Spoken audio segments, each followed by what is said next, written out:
Duterte Black, sir? Yung Wala convening wala naman pong ganong usapan na haharangin. It's our mandate po. Ako naman, gusto kong maging impartial tayo sa mga kasamahan ko rito sa Senado. Yun naman po ang trabaho natin as Senator Judge, na maging impartial.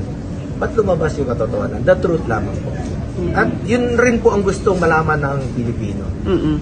Ako, bilang Senator Judge, lalabas ko yung katotohanan. So, anong pagkaalam ko? Ano yung mga naririnig ko na mga kasinungalingan, ay maaari kong tanungin.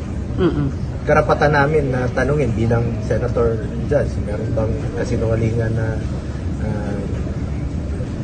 nilabas? O Sir, categorically hindi haharangin ng Duterte Black yung pagkukonvene ng Senado bilang hindi.